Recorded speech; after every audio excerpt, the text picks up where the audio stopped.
All right, today we are diving into a scenario that honestly feels like it's been pulled straight out of a thriller novel, but it is grounded in some very real, very intense global pressures. We're going to be talking about a concept from our source material called the Great Convergence of 2026. So let's get right into it. What exactly is the Great Convergence?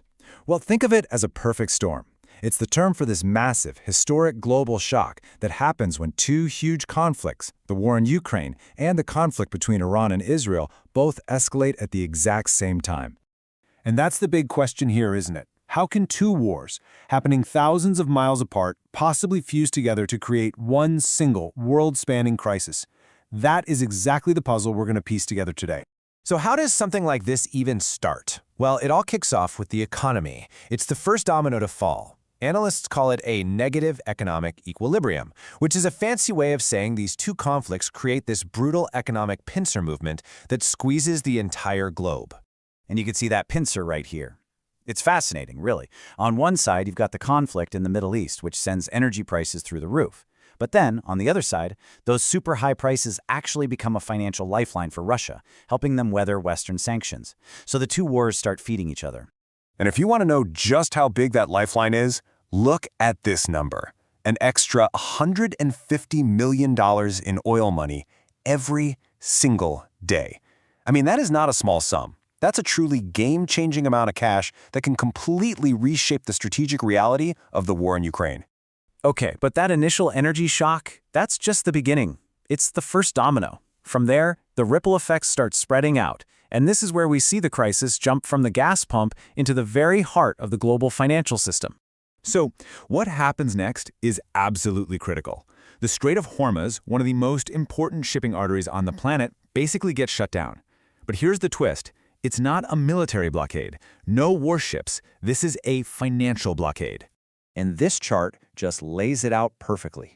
Global insurance companies get spooked by all the risk, and they just pull their coverage for any ships going through the area. And the result? 90%, almost all of Western-linked trade just stops. The ships could go, but without insurance? No way, it's not going to happen. And that one choke point sets off a crazy chain reaction. A blockade in Hormuz doesn't just block oil. Suddenly, you can't get key chemicals like ammonia through. That creates a shortage, which triggers a fertilizer shock. And suddenly, you're looking at major food instability in places thousands of miles away. It's all connected. All right, let's switch gears to another huge ripple effect that this whole crisis puts on hyperdrive: de-dollarization. Now, this isn't just some buzzword. It's a real, measurable movement by a whole block of nations to intentionally reduce how much they rely on the US dollar for, well, pretty much everything. And they're not being quiet about it anymore. You get these incredibly bold, public statements coming from the BRICS Plus bloc. They're openly and very publicly saying, hey, we're building our own system, a parallel system, and we're moving on. But, is it all just talk? Well, the data says no. Absolutely not. Look at this chart.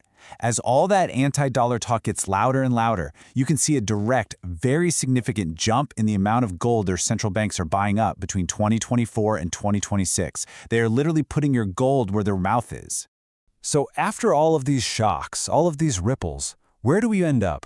What's the new reality? Well, it's a fragmented world. A world with a rising parallel economy and a completely new set of rules for trade. And this is a key part of that new reality, the parallel economy.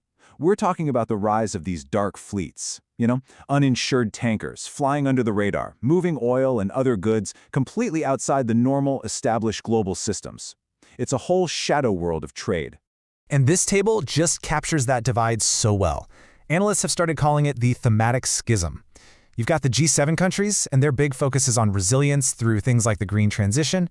Meanwhile, the BRICS Plus bloc is all in on what's called logistical circumvention, basically finding clever ways to get around the old system. They're playing two completely different games.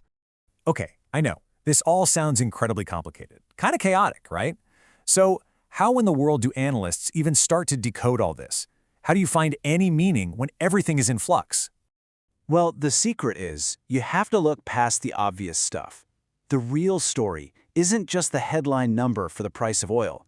To really get what's going on, you have to dig down and find what are being called the hidden shadow effects of these conflicts.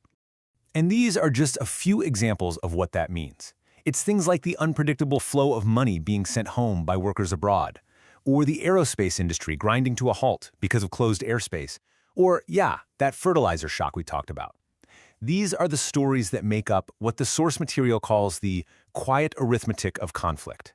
It's where you find the real human and economic costs. And that really leaves us with a final and pretty heavy question to think about.